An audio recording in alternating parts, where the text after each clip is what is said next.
Spencer, and I'm here with Ed Phillip, and this is Drinking from the Garden Hose. You can find our podcast wherever you get your podcasts, Apple Podcasts, Google, Spotify. We're there. And we're a couple of cranky old men in training talking about what it was like back in the old days. We got some good stuff for you today. Ed, how are you? Doing great. Made it to episode 7. Well over 300 downloads so far in our infancy. I'm a little excited. We're getting some more subscriptions. So this is good. I'm feeling jazzed. I think we got some good topics tonight, timely as well. So I'm ready to jump in. Oh, definitely. We have some timely topics.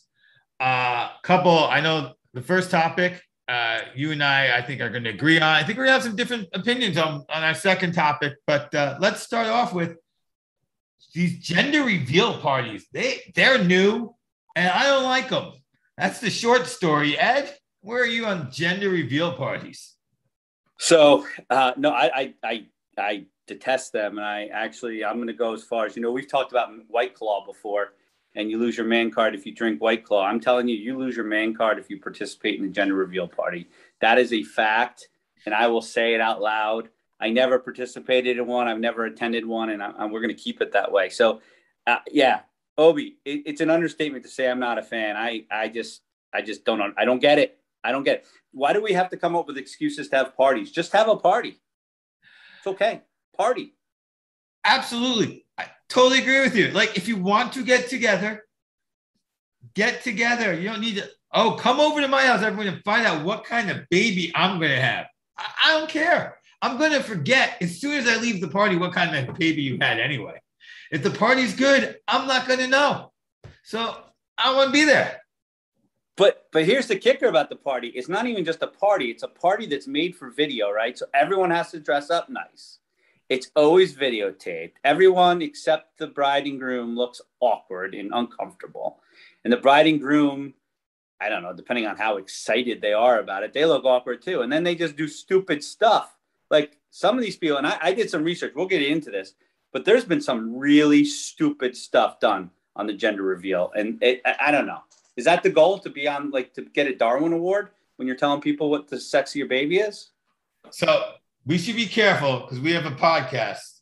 But this is a bunch of people looking for their 15 seconds of fame. Now, here's a guy on a podcast saying it. But that's still what this is. Like, we're going to make this so cool. Everyone's going to watch this video and care about Mr. and Mrs. Nobody knew them before's baby's gender because they did it really cool when they hit the softball. And you only watch it when the guy misses the softball 3 times. And then on the 4th time, when he hits it, it smacks him in the face and breaks on his face. You're like, that was a great gender reveal party. Yeah, and you still don't know what their names are, right? And right. And we're gonna get into some of the best fails of all time, Obi. And it's really interesting as I was doing my research. There's no names attached to this. There's just man swings softball bat, misses, and hits his wife in the face. I mean, that's all there is, right? Like, there's no names. We don't even know if they're divorced now, but we know that he smacked her in the face. It's America's funniest home videos. I'd like to hear about some of these that you've researched and looked up, because obviously we both looked up the softball one and remember that one quite well. So here's the first thing that I thought was really interesting is that gender reveal parties were allegedly invented in 2008 by a woman named Jenna Karvundis. Now, apparently, she made a cake to reveal the gender of her child, and I guess it went viral because she claims to have invented it. And most recently, she put a plea on the internet for people to stop being stupid and to stop these gender reveal parties. Because let me get into this. Last year, 2020. There was a fire started in California as a result of pyrotechnic activity at a gender reveal party. 7,000 acres up in flames because someone wanted to surprise people with a boy or a girl. And that feeds into another one of your pet peeves: fireworks when it's not 4th of July. I mean, that's the worst gender reveal party in your lifetime ever, even if there wasn't a fire. You're damn right. If my dog was around, my dog would have to be cowering in the basement just because somebody's having a kid. I would not go for that. So that's the first one. So then there's the car that caught on fire because of pyrotechnic activity at a gender reveal party. But we talked about the baseball smacking the wife in the face. How about this one, Obi? Back in 2019, the bride and groom, or the man and wife and the husband and whatever, the mom and dad, they decided, let's get one of those fire planes to fly over and dump water out to reveal the gender of the child. So this plane flies over, dumps out 350 gallons of pink water, right? Well, because it was flying at a low altitude, it completely lost, it had an aerodynamic stall as a result of dropping this water, and the plane crashed. Yeah, I would love to blame Mr. and Mrs. Pinkwater, but that pilot's got to be better. Like, he's got to be like, I can't do that from that low. Like, I'm sorry. That's on the pilot. And if you saw the pictures of this, you would wonder why that plane was even flying in the first place. So it was an old wreck of a plane. But yes, 350 gallons of water. Or what about the couple that decided to make a bomb, or they thought was basically it was improvised explosive device. It was a pipe bomb. That's what cops say. It was a pipe bomb, and it killed grandma. It killed grandma when they found out they were having a boy or a girl. Well, grandma's never going to get to meet that baby. And look, on a slightly more serious note, at this point, like, forget all the side collateral damage that's going on.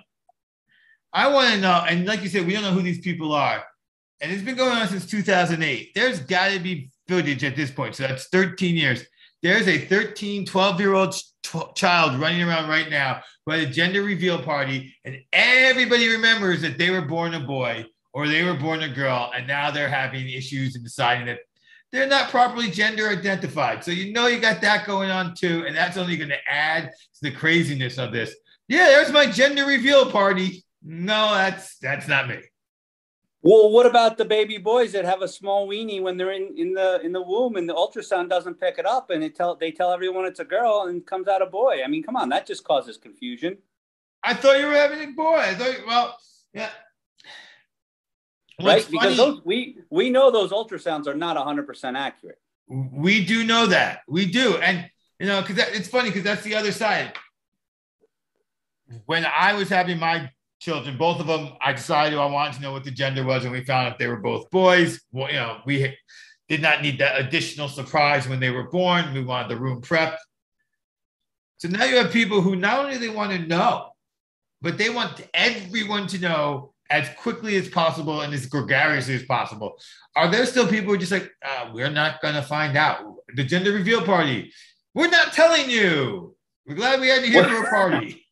No, there's people that don't want to find out, but they don't throw a party. Because imagine if you threw a party and didn't tell everybody, you probably get, I don't know, chased down the street or something. So then, Obi, my favorite gender reveal, I tweeted this out earlier from the Drinking from the Garden Hose Twitter account. It was a video of a woman wearing nothing waist down, laying on the ground, and all of a sudden she farts out pink dust out of her rear end, and her friends go, "Oh my God, you're having a girl!" I mean, it's the greatest gender reveal of all time. And then I did some more research and found out it was a prank. So unfortunately, I tweeted this out. You can see the video on our Twitter page @FromHose. And unfortunately, it was a prank, though, Obi. So the best gender reveal party is fake. Well, what's not fake is that this week going on and last week, a first day of school, and you are one of those many, many people who fall to peer pressure. And I saw first day of school pictures from your children. That is one tradition, as well as gender reveal parties, that it's not nearly as annoying. And sometimes I get suckered in, and many years my wife does. It's not going anywhere, but I wish that one would go away too. So you're going to sit here, and after you just threw me under the bus saying that I posted pictures of my kids, which I did, by the way, and I've done every year since they've gone to school. You're telling me you never posted a first day? No, I'm not saying that. Please go through my feed. I'm sure you will find some years I do it, some years I don't. The years I don't, my wife probably does. It's just one of those things. I think we've discussed it. You're kind of like forced to. It's like you have to prove you have children. If you don't post, people won't know you have children. And it'll be like, for some people, it's the one time a year they have children. Oh, yeah, so-and-so has a kindergartner. Obi, I never thought of it this way. You used the term peer pressure. We always think about peer pressure being this overt thing that we know is happening to us. But you're probably right. The first day of school picture is probably the most subtle form of peer pressure we experience in our lives, because I post those pictures and I don't even know why I post them, but I know everybody else is. And I guess I got to show that my kids got new clothes too. I'm not really sure. But I think you touched on something there with the peer pressure. Yeah. And that's a lot of the things that we kind of do on that internet are about the peer pressure. A lot of things we do as parents are about how the other parents are going to judge us. But I guess one of my favorite things is when somebody who's like a year older than me or just the same age as me, they post in and their kid is like, I'm like, your kid's too young. You're a sucker. Like, first day of kindergarten, sucker. Like, I'm sorry, I do that sometimes. Like, first day. And then the other one's like, last one's going off to college, first day of college. I'm like, damn it, how'd you beat me? Yeah, I see that. And then I also start racking up the bills that they've paid to this date. And I'm like, thank God I'm not there, right? I start thinking about that. But, you know, if we think really about this peer pressure, like, so everyone posts first day of school pics about how good looking their kids are. Look at me, I got them a nice Prada bag or whatever the hell they got these days, right? But what I really want to start, because we should really start posting our kids' report cards, you know, because I got something to show there. And I think a lot of these people, that's why we're not posting report cards. I think a lot of people would rather show off the Prada bag and the new eyeliner that they got their kid for 8th grade than the report cards. What do you think about that, Opie? So I'll completely honest. I got one kid at Rutgers, Dean's List, posted every time he makes it. The other kid, you'll never see his report card. So we'll just go with that. Right? That should be the rule, though. You post the first day of school pic, I want 4 report cards. I want every single report card posted. That's right. Now that we know your kid's going to school, we got to know what his progress is. Because quite frankly, I'm friends with you on Facebook, and I'm not talking about you, Obi. I'm just talking about in general. I know you're a dummy, so your kids probably can't be that smart either, right? The same person. This new math is impossible. Yes, your kid's got an F in it. And for some people, I go, the old math wasn't too good for you either. Okay, we're going to go tangential here, but I find that the people who are most likely to complain about the new math are the people who did bad in the old math. I'm like, you sucked at math. You were in the dumb math class. How do you know what's easier or not? Sorry. Yeah, and you know, the other thing that people post pictures of, and I know we're going off a little on the first day, is that graduation. They always post the graduation photos too, right? And we all have those friends. We're all like, wow, your kid made it out. Unbelievable. Good job. Must be the wife. She really was the brains. You really married up. Every once in a while, somebody outkicks their coverage, right? So the first day of school, so it isn't just about pictures, right? It's about new routines, getting back to school. And I think we both had this observation, right? Like, more traffic is ridiculous around the schools these days because more and more people are driving their kids. Now, we could say it's COVID related. I don't want my kid on the bus to get COVID, but I think it's beyond that, right? I think we're raising a softer generation, right? Where we just drive our kids to school. I am guilty of this for sure. And I agree. And the schools that I have been taking my kids to, my youngest child to specifically, are not built for the traffic level of parents dropping those kids off either. So it's a whole mess. And yeah, just put your kid on the bus or let them walk, because the kids don't walk through school. Kids don't walk from school. Kids, they get in our cars. And if we don't drive them to the school, I've seen parents, and I've been that parent, dropping the kid off at the school bus. And I'll tell you, it was a lot easier when I didn't have to work from home. Like, I'm really dreading this. My kid starts on Thursday, and I'm like, I'm getting up at what time to drive you where at what time? What am I going to do when I come home? Like, I would normally not wake up for another half hour. And I know you have the problem of having to get up early, but I don't care. You go to school. Like, I'm not going to an office. I have to get dressed now so I can take you to school. I don't know how long I'm going to be able to make this last. Hopefully my wife will cave and let me put him on the bus or make him walk. Well, that brings up the other issue, though, right? Because that morning bus, I have two kids, and they both get driven to school, and one rides the bus home, but the other one I have to pick up from school. And it's all because of the distance from the school, right? So my high schooler is like 1.7 miles away from the school, and the limit is 2 miles. So they're making everybody under 2 miles walk to school, which really means mom and dad drive them to school to save money, which at the end of the day, with all the extra cops they have working traffic, they're probably not saving anything. But that's all right. I realize schools don't know how to run businesses. But so then you got the other one who gets the bus home, which is fine, but she doesn't take the bus in the morning because I think you shared this before, Obi, when we were getting ready for the show. Can't get up in time for that bus. So got a driver there last minute, right as the bell's ringing, she's jumping out the car door. You got that same thing going on?